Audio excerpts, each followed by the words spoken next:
हैदराबाद के टोली चौकी इलाके पैरामाउंट कॉलोनी में पहला ओमिक्रॉन कंटेनमेंट जोन बन सकता है। तेलंगाना के दारुल हुकूमत हैदराबाद में 2 अफराद ओमिक्रॉन पॉजिटिव पाए गए। इसके साथ ही ये बात गश्त कर रही है कि क्या ओमिक्रॉन के मुतासिरा मरीजों के मोहल्ला पैरामाउंट कॉलोनी टोली चौकी को कंटेनमेंट जोन में तब्दील किया जाएगा। अब देखना यह है कि हुकूमत इस खतरे से किस तरह निपटती है। यूएचपीसी फिल्मनगर के मेडिकल ऑफिसर डॉक्टर जोयस ने बताया कि मुतासिरा इलाके में लोगों की जांच की जा रही है और उनमें जिन लोगों ने वैक्सीन नहीं लिया है उन्हें वैक्सीन दिया जा रहा है। इसके बावजूद इत्तला है कि कई लोगों ने वैक्सीन नहीं लिया है और कुछ लोग हुक्काम से ताउन नहीं कर रहे हैं। वाज़ेह रहे कि ओमिक्रॉन कोरोना वायरस की जदीद तब्दील शुदा किस्म है। आइए सुनते हैं मजीद तफसीलात। मेरा नाम डॉक्टर जॉयस है। मैं फिल्मनगर डॉक्टर यूपीएचसी में काम करते हैं। इधर हमारा एरिया ये पैरामाउंट हमारा जुरिडिक्शन में आता है, इसलिए इधर 2 ओमिक्रॉन केसेस रिपोर्ट हुआ। कल उन दोनों को हमें टिम्स हॉस्पिटल भेजा। आज पूरा पैरामाउंट एरिया में हम आरटीपीसीआर टेस्टिंग कर रहे हैं, हर घर, हर अपार्टमेंट, हर गली में जाकर। आज तो हमारा टारगेट है 500 to 700 हाउसेस कवर करना है। इधर थोड़ा सा कोऑपरेट नहीं कर रहे हैं, इसलिए हम लोकल लीडर्स का हेल्प और पुलिस का हेल्प भी हम ले रहे हैं। ये वैक्सीनेशन यहाँ पे कैसा चेकअप कर रहे हैं मैडम जो लोग लिए हैं? वैक्सीनेशन हमारा हर रोज़ एक ही स्लम और एक ब्लाइटेड एरिया को हम लगा रहे हैं। हर रोज़ 200 to 300 पर स्लम हो रहा है। अच्छा चल रहा है वैक्सीनेशन। अभी यहाँ पे जो ओमिक्रॉन के वायरस निकले बाद यहाँ पे चेकअप कर रहे हैं, वैक्सीनेशन लोग लिए नहीं लिए? या आंटी जब टेस्टिंग कर रहे हैं ना, आरटीपीसीआर का टेस्टिंग है, उसी टाइम पे हम जो लोग वैक्सीनेटेड हुआ नहीं हुआ हम रिपोर्ट यहाँ पे दे रहे हैं वैक्सीनेशन। 78वीं कुलीन सनअती नुमाइश का 1 जनवरी 2022 से आगाज हो जाएगा, जो 45 दिन तक जारी रहेगी। नुमाइश सोसाइटी के सेक्रेटरी अद्वितीय मार्गम ने एक प्रेस कॉन्फ्रेंस में खिताब करते हुए बताया कि कोविड-19 की वबा के चलते और इसके खवायद पर अमल आवरी करते हुए इस मरतबा स्टॉलों की तादाद कम रखी गई है। उन्होंने बताया कि स्टॉलों के लगाने का काम तेज़ी के साथ जारी है। उन्होंने बताया कि यशोदा हॉस्पिटल की तरफ से हर साल की तरह इस साल भी डिस्पेंसरी कायम की जा रही है। मौके में से भी ख्वाहिश की गई कि अगर वो एक अलहदा स्टॉल लगाना चाहता है तो उसके लिए जगह अलाट की जाएगी, जहाँ कोरोना वायरस के टेस्ट और वैक्सीन के टीके लगाए जा सकेंगे। आदित्य मार्गम ने बताया कि मास्क के बगैर नुमाइश में दाखिले की इजाज़त नहीं रहेगी। जो लोग मास्क नहीं रखते हैं उनके लिए सोसाइटी की तरफ से मुफ्त मास्क तकसीम किए जाएंगे। इनको जनवरी 1 तारीख 2022 से शुरू करने के वास्ते ज़ोरदार तैयारियां चल रहे हैं। दिन रात काम चल रहे हैं। स्टॉल्स का कंस्ट्रक्शन तकरीबन ख़त्म हो गया। स्टॉल्स का अलाटमेंट शुरू हुआ और अलाटमेंट होते होते दुकानदार दुकान अपने अपने लगा रहे हैं। और ये मेहमानों को हम लोग महफूज रखने के लिए कोविड प्रिकॉशंस पूरी तरह से ले रहे हैं। ये कैंपस को, तमाम नुमाइश कैंपस को नुमाइश शुरू होने से पहले 3 बजे से पहले पूरी तरह से सैनिटाइज करने का डिसीजन लिया गया। उसके बाद में नो मास्क नो एंट्री वो रिस्ट्रिक्शन को लागू किया जाएगा। और जिनके पास मास्क नहीं है, कोई मास्क भूल कर आ गए, उनको मास्क सप्लाई करने का भी एक अरेंजमेंट इंतज़ाम किया जा रहा है। उसके अलावा हमारे मेडिकल एंड हेल्थ सर्विसेज का जो डिस्पेंसरी है, जो हर साल ये स्टॉल होल्डर्स और विजिटर्स की सुविधा के लिए इंतज़ाम किया जाता है किसी हॉस्पिटल के कोलैबोरेशन से, ये साल भी गए साल यशोदा हॉस्पिटल के साथ कोलैबोरेट करके ये मेडिकल एंड हेल्थ सेंटर लगाए थे। ये साल भी यशोदा हॉस्पिटल यहाँ पे आ रहे हैं उनके स्टाफ और उनके डॉक्टर्स को लेके। सो उनकी मदद से जो है हम लोग ये डायग्नोस्टिक एंड हेल्थ सर्विसेज दे रहे हैं। और इसके अलावा medical and health services department को हम लोग एक जगह बना के रख रहे हैं ताकि वो लोग अगर वैक्सीनेशन भी अगर देना चाहेंगे तो वैक्सीनेशन के वास्ते हम उनको अलग सा जगह बना के रखेंगे। अभी डिपार्टमेंट वाले आना चाहेंगे तो हम उनको हर तरह की फैसिलिटीज़ दे देंगे, हर तरह का कोऑपरेशन एक्सटेंड करेंगे। ये हुई बात तैयारियों की। अब जहाँ तक ये है दुकान कितने आ रहे हैं और किस किस किस्म के आ रहे हैं, तो इतना तो बताना पड़ेगा कि दुकान गए साल से थोड़े से कम हो जाएंगे क्योंकि हम लोग एक गलियों में फासला बढ़ा रहे हैं। और जो पब्लिक के आने जाने के वास्ते ज़रा ये दूरियां रखने के लिए गलियों के रोडों के जो है तो साइज़ बढ़ा दिए गए हैं, तो उसकी वजह से थोड़ी स्टॉल्स में कमी होगी। और स्टॉल्स का किराया गए साल के वैसे ही ये साल भी वही 50,000 रुपये पूरे तमाम 46 दिन के नुमाइश के वास्ते रहेंगे। और GST वगैरह तो अलग ही हो जाता है। हमारे मुल्क में इश्तिहारात की बड़ी अहमियत है, चाहे वो किसी भी किस्म के कारोबार के हों या फिर ज़रूरत रिश्ता के हों। वैसे शादी ब्याह के इश्तिहारात के ज़िम्मन में मौजूदा माहौल में बहुत कम लोग ऐसे वाक़ हुए हैं जो तहक़ीक़ात की जानिब जा पाते हैं, वो भी आर्जी तौर पर।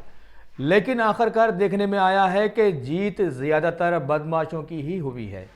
इसी तरह के एक हादसे के तहत खबर दी गई है कि रियासत तेलंगाना के ज़िले संगारेड्डी के कंडी मंडल में रहने वाली एक लड़की को एक वकील जिसका नाम मानिक रेड्डी बतलाया गया है, उसका पैगाम आया, बात तय हो गई, शादी की तारीख ठहर गई और दूल्हे के मुतालबात के मुताबिक लड़की के रिश्तेदारों ने तयशुदा जहेज़ के मामले में 25 लाख का नकद कैश और 25 तोले सोने के साथ साथ कुछ ज़रई अराजी भी उसे पेश कर दी।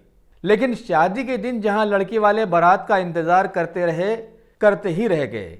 जब इंतज़ार की हद गुजर गई तो दूल्हे के घर जाकर देखा गया तो मालूम हुआ कि वहां पर घर के पास उन्हें ताला नजर आया, यानी सब के सब फरार हो गए थे। लिहाजा निढाल होकर लड़की वाले पुलिस से रुजू हुए और अब जाके तहकीकात शुरू हुई हैं। लिहाजा अगला गिरा पिछला होशियार, भाई साहब जहेज के लालचियों से हमेशा बचकर ही रहें तो बेहतर होगा। तेलंगाना की TRS हुकूमत ने अपने तवील दौरे इक़्तिदार में अनगिनत शराब की दुकानों के लाइसेंस जारी करते हुए एक बड़ा कारनामा अंजाम दिया था जो रहती तारीख तक सुनहरे अल्फाज में लिखा जाएगा। इसके बाद हुकूमत ने ड्रंक एंड ड्राइव को रोबे अमल लाकर आवाम के करोड़ों रुपए बटोरने शुरू कर दिए और अभी भी ये खींचम खाची जारी व सारी है। और अब खबर मिली है कि नए साल की आमद पर TRS हुकूमत की जानिब से सारी रियासत में 1000 करोड़ की शराब की तिजारत का मंसूबा तैयार कर लिया गया है। इसके लिए अभी से तगदो भी शुरू कर दी गई है। अब पता नहीं रियासत के दीगर शराब के कारोबारियों का आगे क्या हाल होगा। और तो और इस शराब को हासिल करने के बाद महकमे पुलिस ड्रंक एंड ड्राइव के ज़रिए आम आवाम का क्या हाल बनाने वाली है, ये तो आने वाला वक्त ही बतलाएगा, है ना।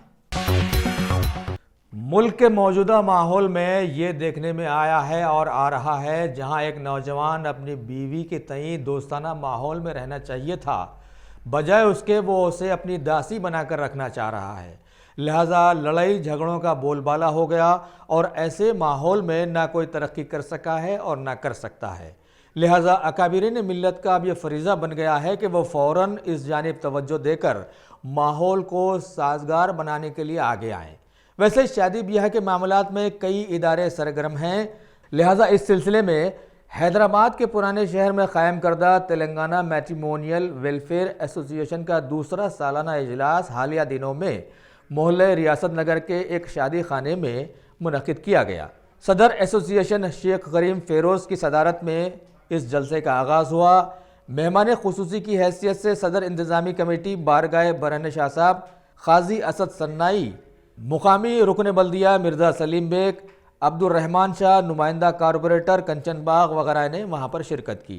एसोसिएशन के मोतमद उमूमी सैयद आसिफ ने तारुफ़ी तकरीर पेश की और इजलास की कार्रवाई चलाते हुए अजलाओं से आने वाले कई अराकीन में तौसीफ़नामे, मोमेंटोज़ वगैरह तकसीम करवाए। जगतियाल, करीमनगर, वरंगल, निज़ामाबाद, महबूब नगर, सिद्दीपेट, गोदावरी खानी, संगारेड्डी, रंगारेड्डी और ख़ास तौर पर शहर हैदराबाद के बहुत सारे नुमाइंदों ने इसमें शिरकत की। रियासती गवर्नर टी सुंदरराजन ने अजला, आदिलाबाद, नागर कर्नूल और भद्रादरी कुत्तागुड़म के कबायली इलाकों में बच्चों को तग़ज़िया बख्श ग़िज़ा की फराहमी के काम का जायज़ा लिया। राजभवन में मुनक़िदा एक इजलास में गवर्नर ने कहा कि कबायली बच्चों के लिए सेहत और तालीम की मौसर सहूलतों की फराहमी उनकी फलाह और तरक्की की ज़मानत देती है। गवर्नर ने कहा कि कबायली आवाम को ज़राअत, एनिमल हस्बेंड्री, डेयरी फार्मिंग और तरकारी की काश्त जैसी तरबियत भी दी जाए तो वो इससे खुद मुक्तफ़ी हो सकते हैं। गवर्नर के सेक्रेटरी के सुरेंद्र मोहन और दूसरे उहदेदार भी इस इजलास में शरीक थे। रियासती वज़ीर दाखिला महमूद अली ने शादनगर जिले रंगारेड्डी के केशमपेट पुलिस स्टेशन की नई इमारत का इफ्तिताह किया। उन्होंने अमन आमा की बरकरारी और जराइम की रोकथाम के लिए पुलिस की काविशों की सिताइश की। उन्होंने कहा कि तेलंगाना मुल्क भर में सबसे ज़्यादा महफूज रियासत है। इस तकरीब में वज़ीर तालीम सबिता इंद्रा रेड्डी, रुकन असम्बली अंजय यादव और रुकन पार्लियामेंट रविंदर यादव और दूसरे भी मौजूद थे। గౌరవనీయులు విద్యాశాఖ మంత్రి సబితా రెడ్డి గారికి, గౌరవనీయులు జిల్లా పరిషత్ చైర్మన్ అనితారెడ్డి గారికి, గౌరవ ఎమ్మెల్సీ వాణిదేవి గారికి, గౌరవ ఎమ్మెల్సీ దామోదర్ గారికి, చైర్మన్ దామోదర్ గారికి, అదేవిధంగా సిపి నరేంద్ర గారికి, మా గౌరవ ఎంపీసీలకు, గౌరవ ఎంపీపీలకు, మున్సిపల్ చైర్మన్లకు, సింగిల్ విండో చైర్మన్లకు, గౌరవ ఎంపీటీసీలకు, గౌరవ సర్పంచ్లకు అందరికీ పేదలకు నమస్కారం. చాలా సంతోషం అనిపిస్తుంది. ఈ పోలీస్ స్టేషన్ ఇప్పుడు గుణపట్టి రాజగారు వాళ్ళ సంస్థానంలో ఏర్పడి పురాతనమైన పోలీస్ స్టేషన్. కాబట్టి ఆ పురాతన బిల్డింగ్ కు నూతనంగా మంచి రంగులతో కూడిన కొత్త భవనం ఏర్పాటైంది. కాబట్టి ఆ భవనానికి గౌరవ మంత్రులు వచ్చడం ఈ పేదలందరికీ చాలా సంతోషిస్తున్నారు. కాబట్టి మేము అనేందంటే सदर नशीन रियासती वक्फ बोर्ड मोहम्मद सलीम ने रियासती वज़ीर अक़लियती बहबूद कपूर ऐश्वर से मुलाकात की। उन्होंने अकाफी जायदादों के तहफ़्फ़ुज़ और उन्हें तरक्की देने के अपने मंसूबे पर तबादला ख्याल किया। उन्होंने बताया कि वक्फ बोर्ड की तरफ से अक़लियतों की तालीमी, माशी और समाजी पसमानदगी को दूर करने के लिए कई स्कीमें शुरू की गई हैं। अमेरिकन कंपनी जेनपैक वरंगल में अपना एक टेक्निकल सेंटर कायम करेगी। रियासती वज़ीर इंफॉर्मेशन टेक्नोलॉजी के.टी. रामाराव ने कंपनी के फैसले का खैर मकदम किया और इसके सीईओ त्यागराजन से इज़हार तशक्कुर किया। के.टी. रामाराव ने बताया कि टेक महिंद्रा और सैनिट ने भी अपनी कंपनी के ब्रांचेस वरंगल में कायम किए हैं। जेनपैक के एक वफद ने त्यागराजन की क़यादत में वज़ीर इंफॉर्मेशन टेक्नोलॉजी के.टी. रामाराव से मुलाकात की। इस वफद में senior vice president V Srinivas, कानूनी मुशीर मधु बाबू और ग्लोबल इंफ्रास्ट्रक्चर कंपनी के सतीश शामिल थे। असम्बली हल्के कारवान के लिए जीएसएमसी ने कचरे की निकासी के 42 ऑटोस अलाट किए हैं। इनमें 12 ऑटोस को कारवान के रुकन असम्बली कौसर मोइनुद्दीन ने हरी झंडी दिखाई। उन्होंने आवाम से अपील की कि वो अपने गली कोचों और महलों को साफ सुथरा रखें।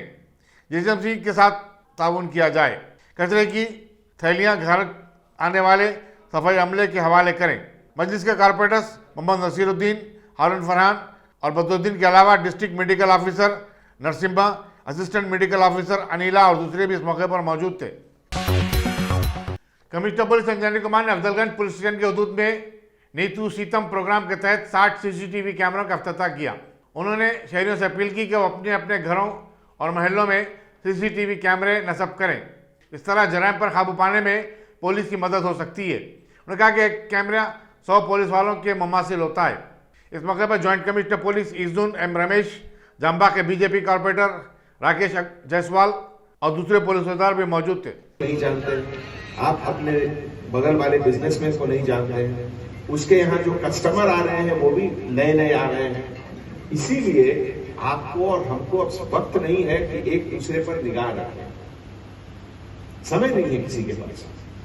तो इंडस्ट्रियलाइजेशन मशीन्स का सबसे बड़ा एडवांटेज यही है कि जो रूटीन वर्क है वो सब मशीन को दीजिए करने के लिए। उसमें अगर आप अपना वक्त जाहिर कर रहे हैं तो ये वक्त की बर्बादी है।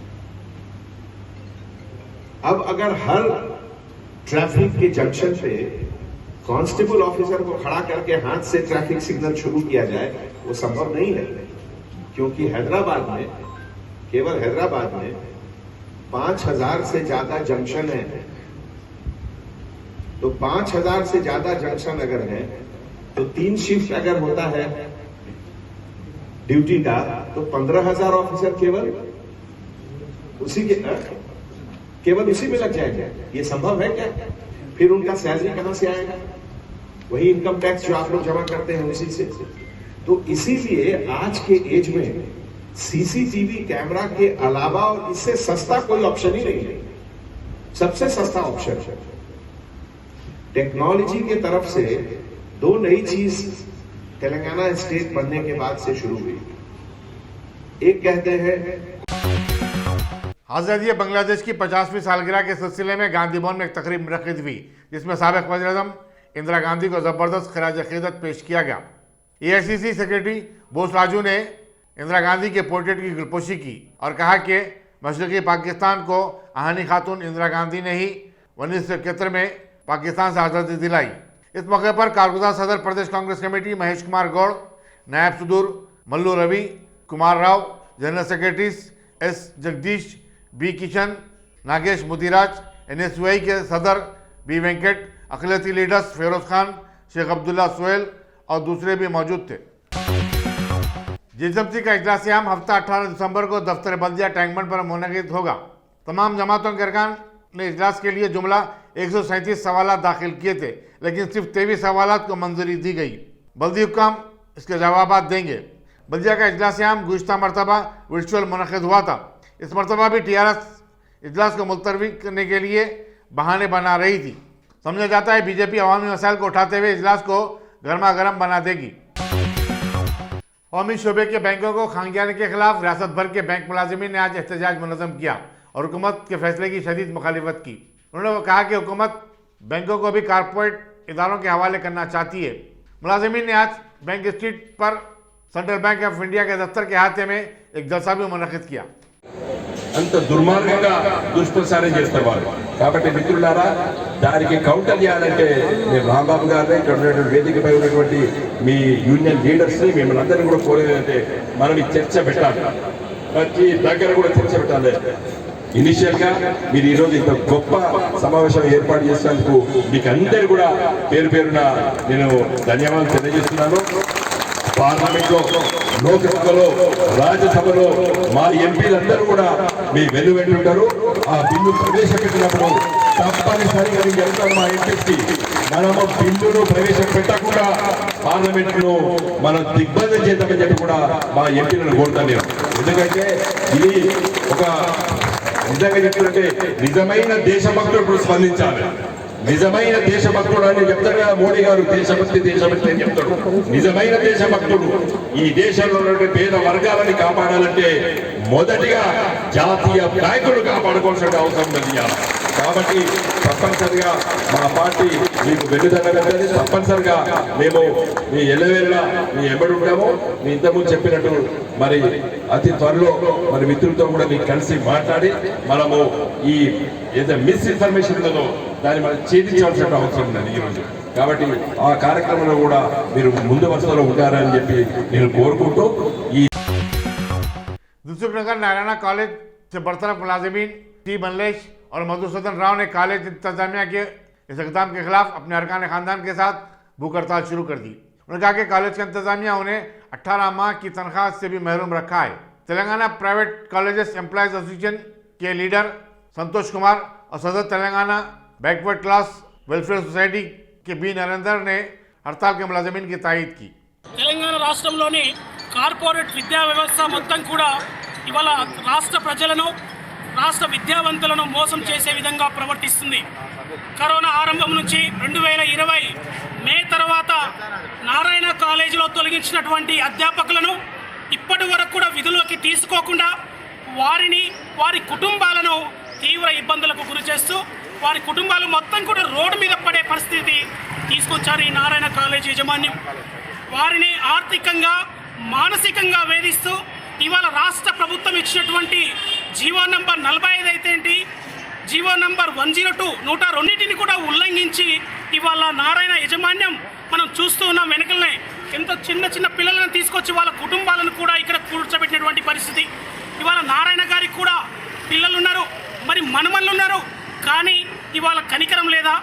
ఇవాళ 10 నుంచి 14 సంవత్సరాలు పనిచేసినటువంటి ఉద్యోగులను माधोपुर की एसओटी ने कच्ची बोली में खुद को इनकम टैक्स ऑफिसर जाहिर करते हुए 13 दिसंबर को खातून के घर से 1.34 किलो तलाई जेवरात और नकद 2 लाख रुपए की रकम का सरखा करने वाली 5 रुकनी टोली को गिरफ्तार कर लिया है। कमिश्नर सैबराबाद रविंद्र स्टीफन ने बताया कि टोली में शामिल दीगर शाहरखान मफरूर हैं। इस टोली का ताल्लुक आंध्र प्रदेश के जिले मगरबी गोदावरी से। पुलिस ने बताया कि टोली इस वारदात को अंजाम देने के लिए गुज़िश्ता 2 महीने से मंसूबा बना रही थी। ओके सर ओके सर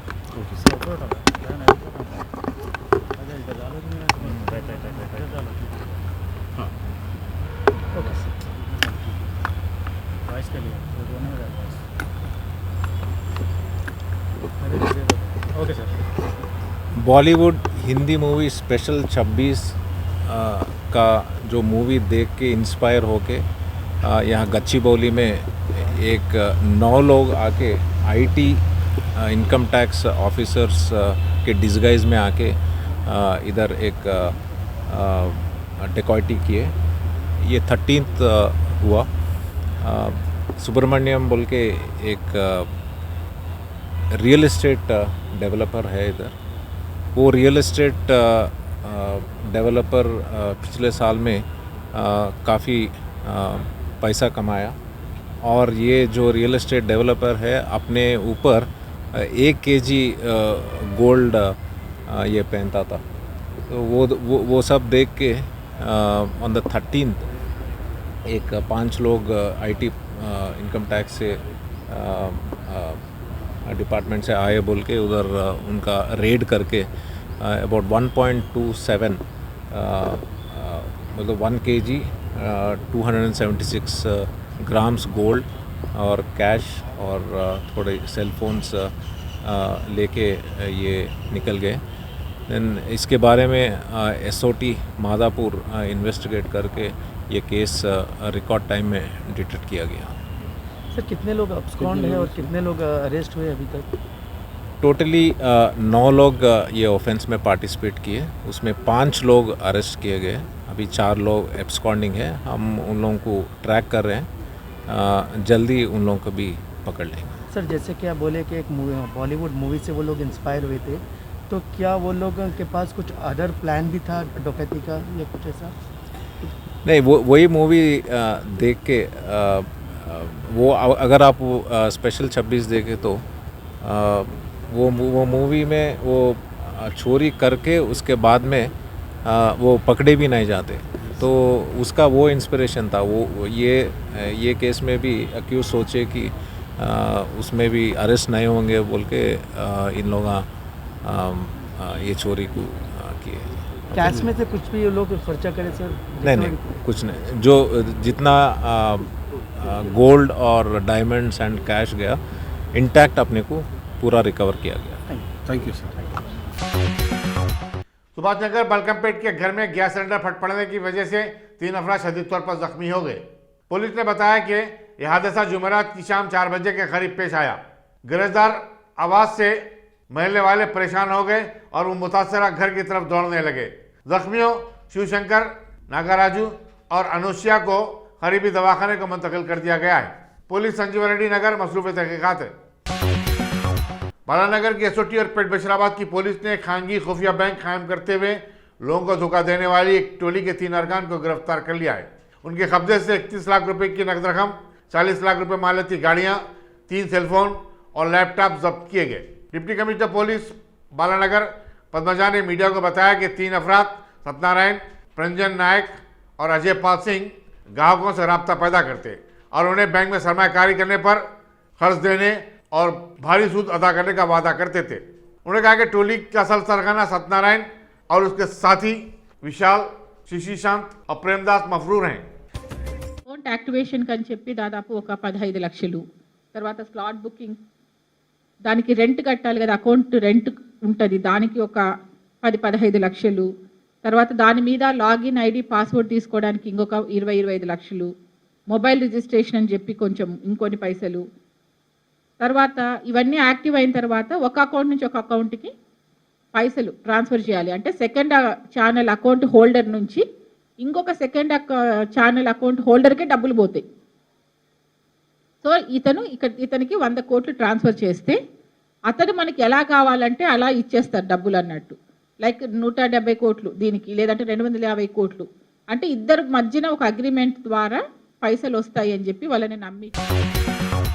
रियासती वज़ीर इंडस्ट्रीज के.टी. रामाराव ने संगारेड्डी में वेज नॉन वेज मार्केट का संग बुनियाद रखा। इस मौके पर संगारेड्डी के असम्बली टी जयप्रकाश रेड्डी ने रियासती वज़ीर को एक याददाश्त पेश की और संगारेड्डी हल्के की तरक्की पर जोर दिया। उन्होंने कहा कि हुकूमत को बिला लिहाज से वाबस्ती के जमात तमाम अरकान असम्बली के मुतालबात पर हमदर्दाना गौर करना चाहिए। కొన్ని స్పష్టమైన విజ్ఞప్తులు రాష్ట్ర ప్రభుత్వ దృష్టికి తీసుకొని పోవాలనే ప్రయత్నం వారు చేసినారు, చాలా సంతోషం. కానీ మీ అందరికీ తెలుసు, జగ్గారెడ్డి గారు 95లో మున్సిపల్ చైర్మన్గా పనిచేసినారు. చింతా ప్రభాకర్ గారు కూడా అదే సమయంలో సదాశివపేట మున్సిపల్ చైర్మన్గా పనిచేసినారు. ఇద్దరు కూడా మున్సిపల్ వ్యవస్థ నుంచి వచ్చి కౌన్సిలర్గా ప్రస్థానాన్ని ప్రారంభించి, మీరు కూడా అదే టైం కదన్నా, మీరు డైరెక్ట్ చైర్మన్, ఇద్దరు డైరెక్ట్ చైర్మన్లు, వారు ముందు కౌన్సిలర్ అయినట్టున్నారు. ఇద్దరు మున్సిపాలిటీల నుంచే ఎదిగి వచ్చిన నాయకులు కాబట్టి పట్టణ ప్రాంత సమస్యలు వాళ్ళకి బాగా తెలుసు. నేను వారిద్దరికీ ముందుగా ఒక విజ్ఞప్తి చేస్తూ ఉన్నాను, ఎందుకంటే మీరు గతంలో మున్సిపల్ చైర్మన్గా పనిచేసిన పెద్దలు ఇద్దరు కూడా. ఆనాడు మున్సిపాలిటీలో పరిస్థితి ఎట్లా ఉండేదో ఒక్కసారి దయచేసి గుర్తు తెచ్చుకోమని చెప్పి నేను కోరుతా ఉన్నాను. ఎందుకంటే 3-4 నెలల పాటు మున్సిపాలిటీలో పనిచేసే సఫాయి కార్మికులకు జీతాలు కూడా రాని దుస్థితి, వాళ్ళు 3-4 నెలలు జీతాలు రాకపోతే మున్సిపాలిటీల ముందుకు వచ్చి ధర్నాలు చేసే దుస్థితి ఆనాడు ఉండేనా కాదా ఒకసారి దయచేసి గుర్తు తెచ్చుకోవాలని చెప్పి నేను కోరుతాము. రెండవది కూడా నేను విజ్ఞప్తి చేస్తాము, గౌరవనీయులు పెద్దలు తెలంగాణ రాష్ట్ర ముఖ్యమంత్రి కేసీఆర్ గారు పదవీ బాధ్యతలు చేపట్టిన తర్వాత అటు పల్లెలు కానీ ఇటు పట్టణాలు కానీ పల్లె ప్రగతి కార్యక్రమం కింద, పట్టణ ప్రగతి కార్యక్రమం కింద ఈరోజు టంచనుగా నెల हिंदुस्तान में गुज़श्ता 24 घंटे के दौरान कोरोना वायरस के 7,974 नए केसेस दर्ज हुए हैं, जबकि इसी मुद्दत में 343 नई अमवात हुई हैं। मरकजी वज़ारत सेहत ने बताया कि मुल्क भर में अब तक कोरोना वायरस से मरने वालों की जुमला तादाद 4,70,478 हो गई है। कल चारशंबे को 12,16,000 अफराद के कोविड-19 टेस्ट किए गए।